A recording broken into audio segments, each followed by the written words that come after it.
Muibi, Iya. masih cerita tentang sosok gaib di dalam keluarga. Kali ini cerita gue nih ada kesamaannya juga nih. Tapi di sini bukan tentang kakek atau nenek ya. Kiriman cerita gue ini tentang sepupu dari si pengirim ceritanya. Sebut aja namanya Prima. Oke. Ini bukan cerita baru, ini tuh cerita lama. Dan ini pengalaman pas Prima ini masih SD dan abis ujian nasional. Nah, kayak anak-anak kecil pada umumnya aja, libur panjang diisi buat nginep di rumah nenek di kampung. Iya. Rumahnya tuh sederhana, cuma ada dinding papan, terus halamannya tuh luas. Biasanya tuh jadi arena bermain cucu-cucunya. Liburan sebelumnya nih selalu menyenangkan aja, tapi enggak dengan liburan kali ini. Liburan kali ini tuh justru jadi liburan yang gak bakal bisa dilupain sama si Prima. Liburan yang bener-bener bikin Prima nih percaya kalau ternyata dunia orang hidup sama orang sakit tuh bisa saling bertabrakan di batas yang tak kasat mata. Oke. Jadi Prima ini punya sepupu, sebut aja namanya Bina. Secara umur cuma beda 1 tahun di bawah. Dan biasanya Bina ini tuh anaknya ceria, selalu ngajak si Prima main kayak lompat tali atau petak umpet. Tapi di saat itu ibunya Prima nih bilang kalau Bina ini tuh lagi sakit keras. Ibunya bilang, Bina udah beberapa hari di rumah sakit, kalau sempet nanti kita jenguk. Di sini Prima ngangguk aja, walaupun gak bisa bohong dia kecewa lah, soalnya gak bisa main sama si Bina kan akhirnya. Tapi ada satu hal yang bikin Prima ini bingung. Jadi ada satu sore menuju maghrib, pas dia lagi duduk-duduk bengong di tangga depan rumah nenek. Tiba-tiba si Bina ini tuh udah muncul gitu aja, berdiri di dekat pohon mangga depan halaman, terus senyum lebar sambil dadahin si Prima. Terus lari nyamperin si Prima dan ngomong, "Ayo main, Mak." Suaranya Bina di sini kedengeran kayak masih riang ceria gitu, kayak nggak ada apa-apa. Di sini si Prima lumayan kaget, soalnya kata ibunya Bina lagi diopname di rumah sakit kan. Di situ Prima nanya nih ke Bina, tapi Bina cuma ketawa kecil aja, terus bilang kalau dia tuh nggak kenapa-napa, sehat-sehat aja. Dan kalau dilihat secara penampilan, emang nggak kenapa-napa nih si Bina, kalau katanya si Prima. Pada saat itu si Prima cuma mikir bisa jadi ibunya salah info nih kemarin, atau justru si Bina emang udah sempat diopname tapi udah sembuh dan boleh pulang. Tapi semenjak momen pertama si Prima main lagi sama Bina, pelan-pelan mulai kelihatan ada hal-hal aneh yang susah dilupain sama si Prima. Contoh hal anehnya ini, salah satunya tuh pas mereka lagi main lompat tali bareng. Katanya Prima, gerakannya si Bina ini tuh agak aneh. Oke. Bina di sini katanya bisa ngelompat tinggi banget, bahkan ada kali hampir setinggi pintu rumah nenek. Di sini Prima sempat panik, tapi balik lagi, Bina nggak ngerasa aneh sama sekali. Dia cuma senyum, matanya natap ke arah Prima seolah-olah emang ngeyakinin kalau dia tuh nggak kenapa-napa. Tapi senyuman sama tatapannya di detik itu beda banget Bi. Bukan kayak tatapan dan senyuman Bina pada biasanya. Pokoknya aneh lah kalau dilihat sampai bikin merinding. Terus yang bikin aneh lagi, pas hari udah mulai makin gelap, Prima yakin banget nih dia udah ngajak, bahkan sampai ngegandeng Bina buat masuk ke dalam rumah nenek. Tapi pas udah sampai di dalam, Bina seketika tuh ngelepas pegangan tangannya, terus hilang gitu aja nggak tahu kemana. Dan pas malamnya si Prima ceritain nih ke ibunya. Tapi pas diceritain, si ibu nih cuma ngerutin kening sambil bilang, "Kamu salah lihat kali itu, kecapean, kebanyakan main, makanya jadi kayak gitu." Oke. Tapi di sini tuh kelihatan banget kalau mukanya ibunya si Prima nih kayak gelisah gitu pas ngomong. Dan besokannya si Bina nih muncul lagi Bi, secara waktu yang sama, persis di sore hari menuju maghrib.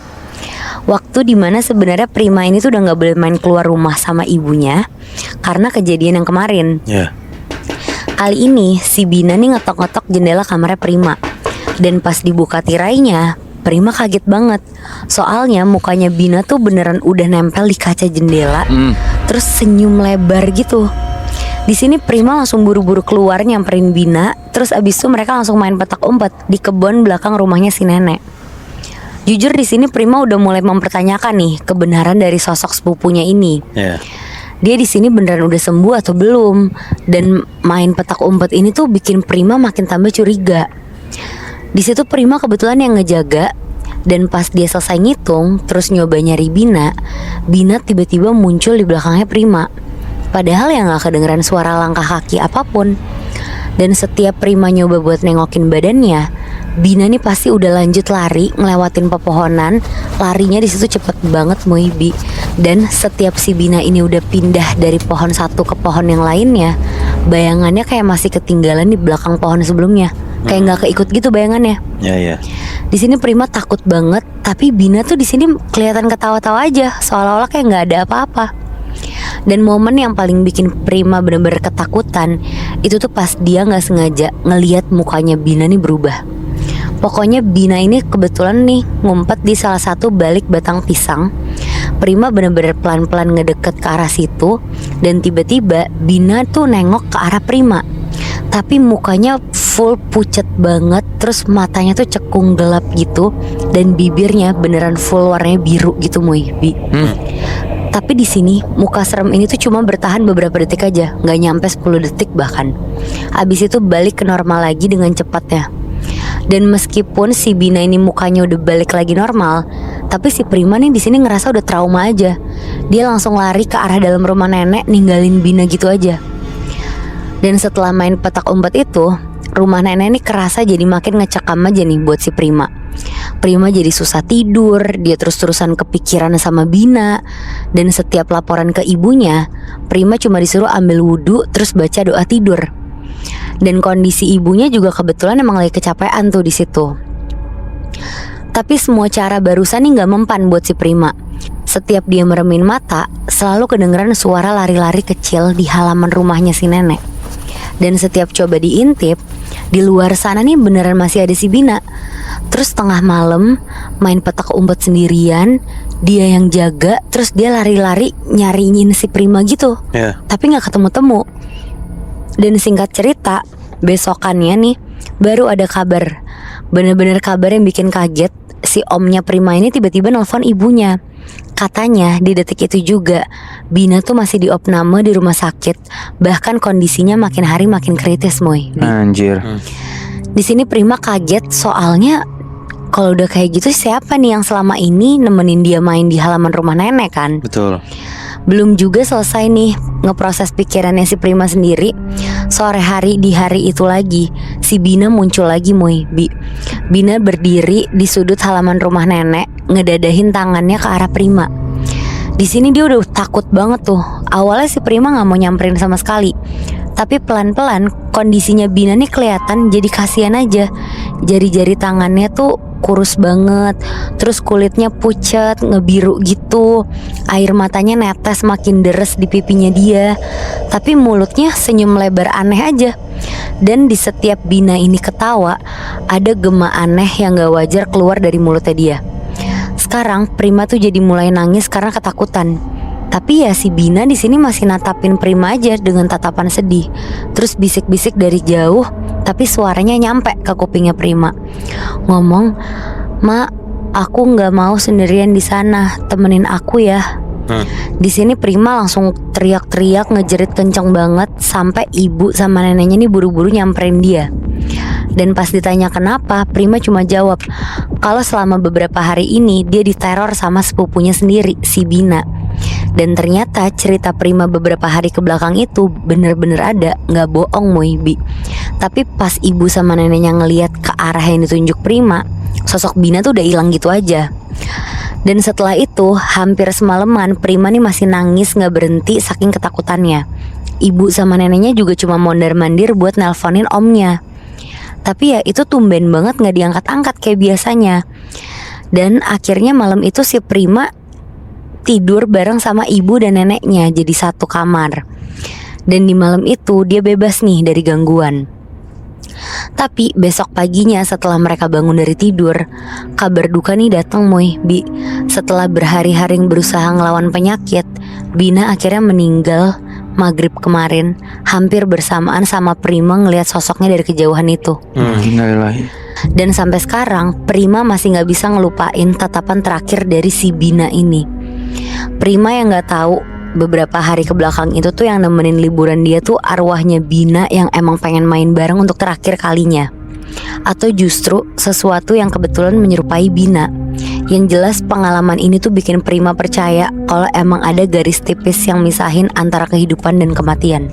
Ya tapi bahkan sebenarnya juga itu kan masih asumsi kan. Ya betul. Bisa jadi yang nemenin si Prima itu ya setan aja anjir. Iya, kayak yang tadi gue bilang ke Syahabi kan. Iya, bukan si arwahnya Bina kan. Iya, mungkin karena dia kepikiran juga kan sama si Bina ini. Nggak kebayang sih gue, bener-bener kayak apa ya, mind blowing banget begitu lu malamnya ngelihat sosok yang mirip kayak dia. Ternyata dalam waktu dekat, ya besoknya atau kapannya, tapi dalam waktu yang singkat banget, lu tahu temen lu udah meninggal. Iya. Anjir, itu nggak kebayang sih. Oke, kalau dari tadi cerita tentang kosan, kali ini gue mau ceritain tentang kontrakan. Jadi ini kejadiannya terjadi sekitar tahun 2006. Kebetulan waktu itu yang ngalamin namanya ini Dimas. Dimas ini tuh baru pertama kali ngerantau. Dia ngerantau ke daerah Karawang. Dimas ini asalnya dari Purwokerto. Waktu itu Dimas tuh datang sama 5 orang teman lainnya dari Purwokerto. Dan dia ketemu juga lah sama puluhan teman barunya dia ini di penampungan calon karyawan baru ini. Tempatnya ini di Yayasan Penyalur Tenaga Kerja di Karawang. Nah, setelah semuanya kumpul, di hari itu Dimas sama teman-temannya ini dianterin ke kontrakan yang udah disiapin sama si perusahaannya ini. Suasana kontrakannya ini sepi karena di depan kontrakannya ini tuh posisinya sawah dan belakangnya tuh kayak pekarangan kebun gitu. Dan di samping kirinya dia itu tuh ada rumah Pak Rudi. Dia ini tuh pemilik kontrakannya. Mereka semua nempatin kontrakannya itu ada 3 petak. Di situ ada sekitar 8 pintu kontrakan yang diisi sama calon-calon tenaga kerjanya. Jadi total-total kalau dihitung tuh ada 30 sampai 35 orang. Kondisi kontrakan tuh bisa dibilang kotor karena banyak coretan-coretan gitu di temboknya. Dan kebetulan kontrakan yang Dimas tempatin itu lampu kamar mandinya juga mati dan lampu ruangan tengahnya itu redup gitu. Sehari setelah mereka nempatin kontrakan itu, mereka jalan-jalan nih ke kampung terdekat nyari makan gitu. Di situ mereka ketemu sama warung makan yang gak terlalu jauh dari kontrakannya.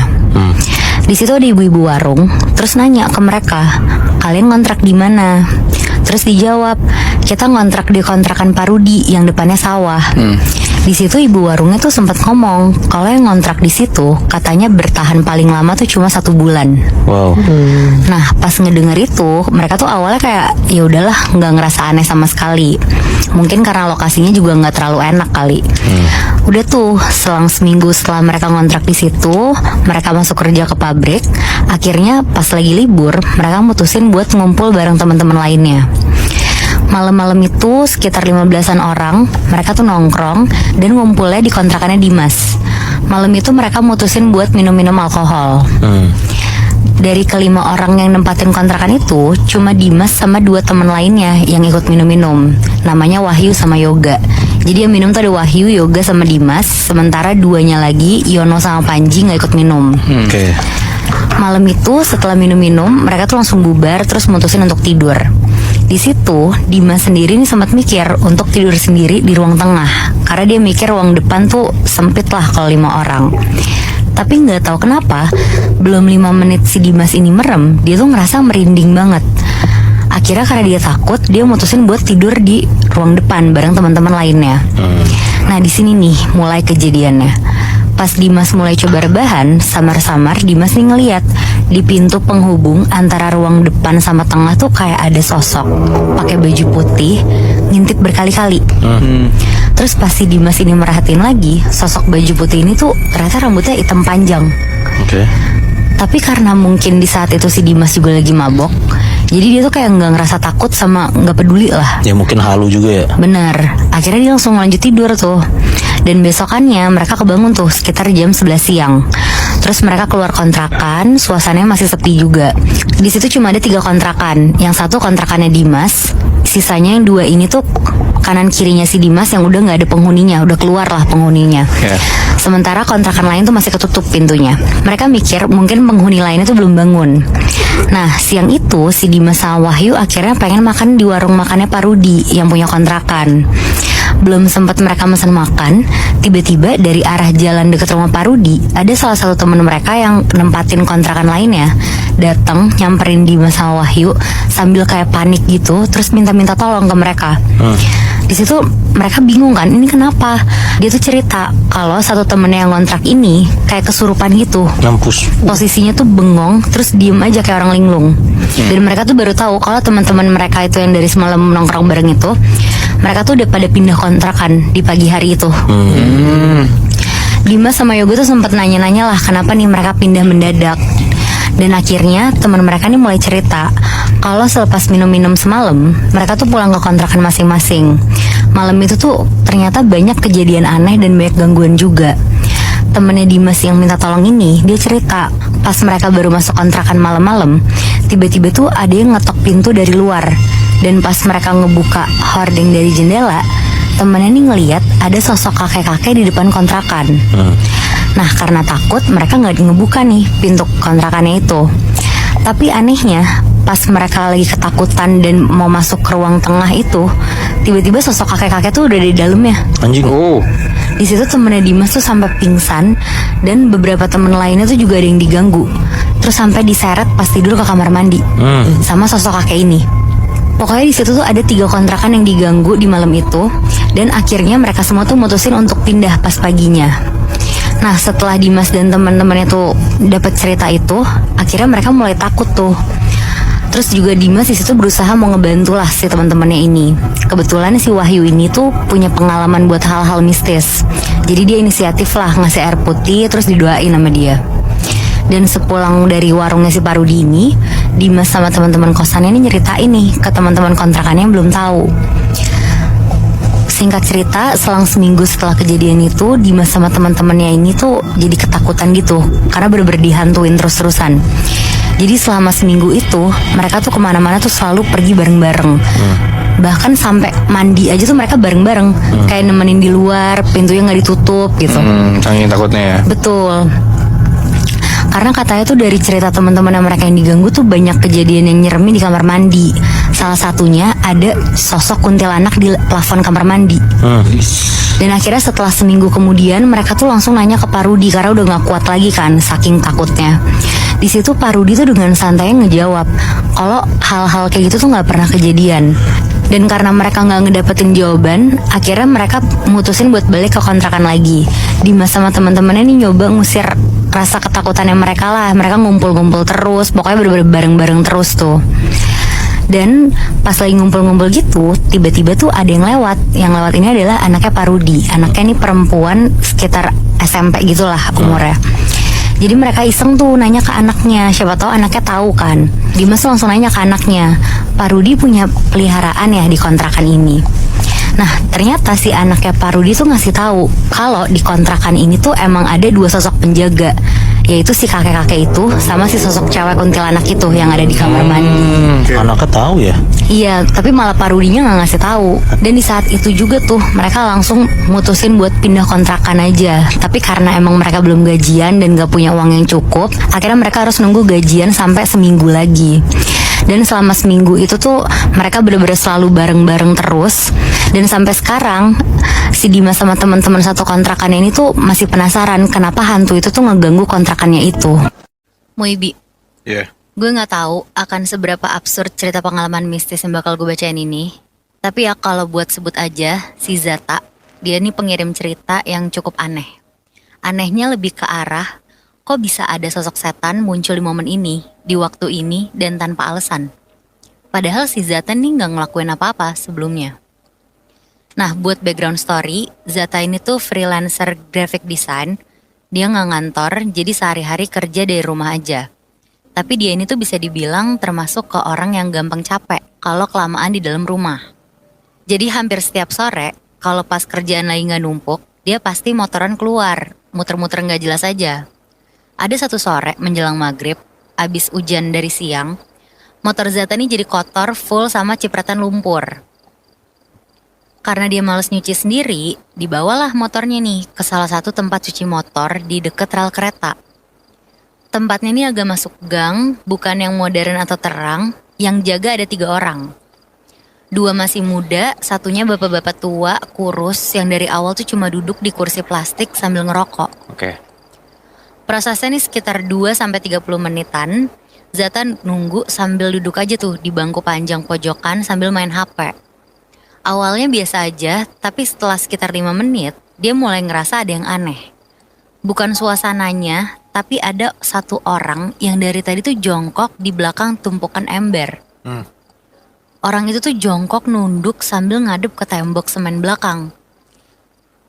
Nah, pelan-pelan Zata tuh jadi sadar, orang itu tuh gak pernah gerak Bi.